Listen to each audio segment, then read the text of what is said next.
Hey everyone, Kyle once again. Welcome back to the next movie review, which we'll get to more during anime, but I just want to get a couple more another review in. And this movie that I've enjoyed much better than Doctor Strange, sadly though, but I've enjoyed it because I enjoyed the first film.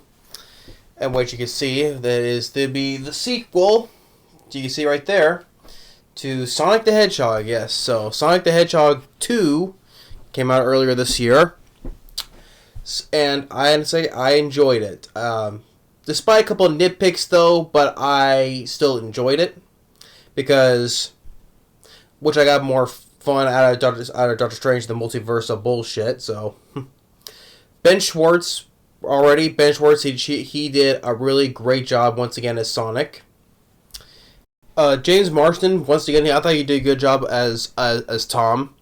Oh, that's what the nitpick I had. Well, the nitpick I have with this movie is that him and Sonic doesn't have much screen time, because for a good chunk of the movie that they've been separated. Because Tom was at a wedding, so they've been separated for quite a big chunk of the movie. But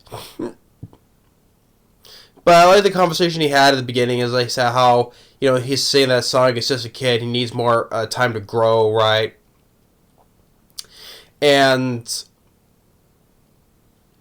I thought it was still a nice bonding moment, and like how it opens, like how he's in Seattle, he's trying to stop this robbery from this armored truck hijacking, right? Him, trademarking his superhero name called the Blue Justice.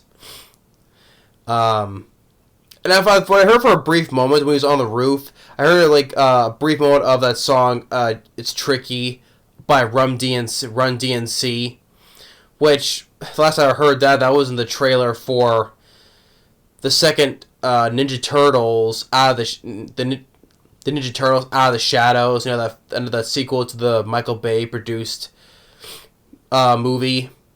Well, that's what I heard in the trailer for the second movie. And I say, even if it's for a brief moment in this movie here, still better than anything in that Out of the Shadows sequel, or even that trailer too. So, but and then Tails comes in, which are once again voiced by Colleen Shenancy, mispronounce her name, which is cool that she came back to voice Tails, because she voiced Tails. She's voiced Tails for quite a long time, especially in past video games. So that's quite nice. They brought her back to voice Tails for the movie. That was cool too. Jim Carrey once again as Dr. Robotnik. He really nailed it. Because when I reviewed the film a while back, and I was first, skeptical when they selected him to choose to be Dr. Robotnik, though skeptical at first, but when I saw him in the first movie, he nailed it as Dr. Robotnik. And here he's a little bit over the top though, but he was still having fun, and he did a really good job as Dr. Robotnik. How he was on the mushroom, stuck on that mushroom planet, like he got cast in the first movie, and then almost one time, one at least another, when he's eating these beans, but they all get taken out. They all get taken out by Knuckles, which he forms a little alliance, which that kind of is like in the video games how Knuckles, which I already knew this was going to happen, though, because from the video game, especially from Sonic 3, how he kind of formed a little bit of alliance with Dr. Robotnik, but at the end of the game, he kind of betrays him, so, which I knew that was going to happen in this movie. But Knuckles is voiced by Idris Elba, which I thought was a really interesting choice to him voicing Knuckles, which he did a really great job as voice of Knuckles. Like I said, he was an interesting choice to voice him. But he did a really great job. And so, well, at least how he comes back down from the planet. And And Tika Sumpter voices who once again played Maddie, who plays James Marsden's wife. She comes back as two, as well as Natasha Rothwell plays Maddie's sister. Like the reason why they're going to this wedding for Maddie's sisters getting married to this guy, and that's why not only the problem is that the nitpick I have with this is that how they should have more of Tom and Sonic bonding with each other, but good portion of this movie they've been away. Like I said, he's been at this wedding, and also the thing is though, another nitpick I have with it is that I didn't really care for the whole wedding thing in this movie. I just want to focus more on Sonic and Tails. So I didn't really care about the whole wedding though, which you find out later it was all a setup. Even what was the sister's name? Rachel's fiance. Everybody in this wedding was in on it. It was all a setup, to try to catch the creatures, right? The aliens. So everything, but the thing is though, I just don't really care about this whole wedding thing. I don't. I really didn't. So that's another nitpick I have. Other than what less bonding with Sonic and Tom for the most part though, and the whole wedding thing I just didn't really care for though.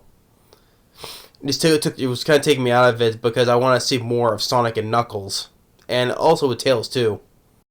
And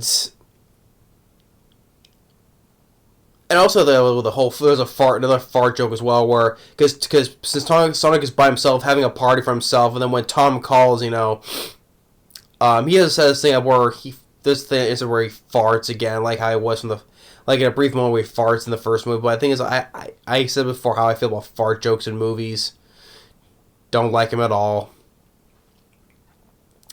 But then meanwhile, back in town, Lee Mashdab comes back once again as Agent Stone, which he runs a coffee shop, which is called with the Mean Bean. Which that's another reference. That's a reference another one of the Sonic video games as well. The Mean Bean. But secretly, it's also his secret headquarters since Robotnik's been gone. So, but Robotnik comes back, and introduce him to Knuckles, how they want to stop Sonic, and the same thing is though.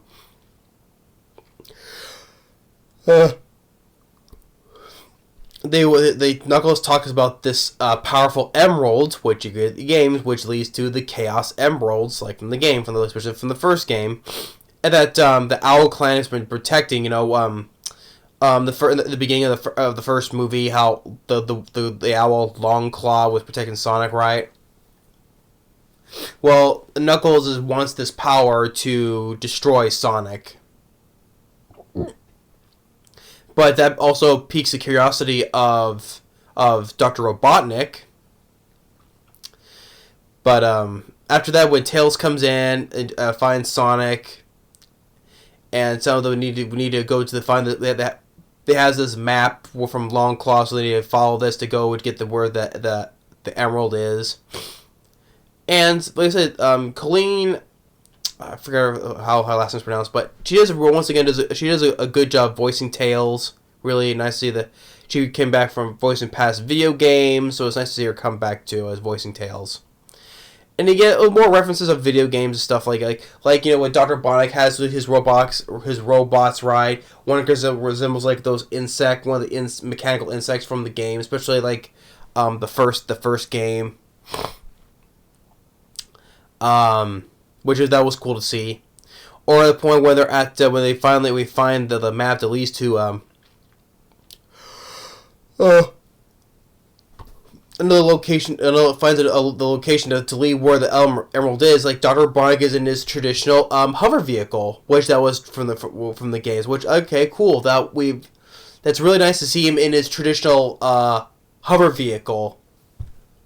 Which that was because I like seeing, because I like his hover vehicle from the video game, so that was also cool to see.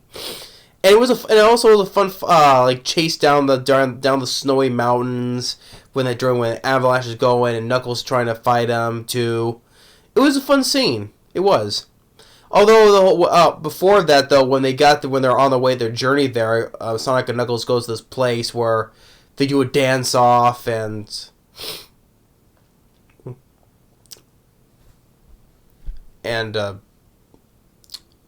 which I wasn't really big on though, but it was not that bad though. It's just the wedding part I just didn't care for. And then what leads to when they finally get after the whole wedding thing when Sonic and Tails were there, they get caught by the organization called Gun, which that was also another reference to the game as well.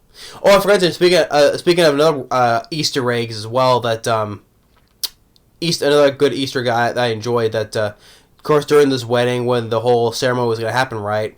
Tom's phone rings. James Marsden's phone. It rings. The ringtone he has was the song for the first level of the first Sonic game of Green Hills. Yeah, so I heard the theme for the first level of the first Sonic game. That was cool to hear. But anyway, and ultimately when they get to the part of the Aztec, which is another cool Easter egg, is when they the layout of the Aztec where the emerald is located at is reference to one of the levels from the first the game, the Labyrinth, which that was a nice thing. Labyrinth. The only thing that would have made that part, the whole scene in the Labyrinth work was when if they would have played the song for Labyrinth in the first Sonic game. That would have been cool to hear. But so as I saw it, Robotnik portrays Knuckles. He gets the emerald and uses his ability, which takes place back in Green Hills, which I know. Yeah, the Green Hills is the name of the first level of the game. I get it though, but thing is, could take it somewhere else instead of Green Hills again. Fighting in Green Hills again. That's another nitpick I have of it. But beside that, though, he uses the power to make into a giant robot of himself. Once again, Easter egg from this time from the ending of the second game, where the level Death Egg, where Sonic fights Robotnik in the giant robot of himself. Hence, in that Easter egg at the end of the second game, which that was nice. And so now, this time Knuckles joins forces with them, and they all fight together. And until the end, when one thing leads to another, where the Chaos Emerald, the Emerald breaks into several of them, and Sonic gets all of them, and gets into that God mode that he's in. We also see from the games too, which defeats the robot. We don't see Dr. Robotnik die yet. No. So, and then by the end, we see Agent Stone. He's like undercover. He's not arrested yet, so he's kind of in his own little conspiracy part right there, and wondering what happened with Dr. Robotnik, and which also that so Knuckles and Tails are gonna be living with Sonic and the with James Marsden and everyone else, so which is nice. And then during the post credit, you have a fun reference to Shadow the Hedgehog, which is also from the game too. So that was nice to see, which I look forward to seeing if they make a third film. I was interested with how they do with Shadow the Hedgehog, and if they make a third film, if Jim Carrey said about him retiring now, I kind of understand though, but he said he would come back if the script is any good though. Which yeah, if it is though, but regardless though, if he wants to take a break or retire from acting, that's fine. But regardless, he still did a good job as playing Dr. Robotnik. He still did. But I'd like to see how more of that Shadow the Hedgehog will go, though. I didn't get much more about the movie, though, but I enjoyed Sonic the Hedgehog 2. I thought it was a fun sequel, despite some nitpicks I have of it, though. I mean, the cast, like Jim Carrey was great as Dr. Robotnik once again. James Marsden as Tom, he was good, too. Wish I had a little more of the bonding with Sonic, though. Scenes they have together. But Ben Schwartz, who voices Sonic, he did a good job. Same with Colleen. How to pronounce her last name though, but she was good as coming back as voicing Tails again. Idris Elba, he did a really great job as voicing Knuckles. Like I said, he was an interesting choice to voice him. And a lot of the fun stuff, the Easter eggs, along with the action, like the snow mountain, the avalanche, and the labyrinth with the traps, and even fighting the giant Dr. Robotnik robot was fun too. And the score was kind of there though, average. I mean, the score in the first one wasn't that great either though.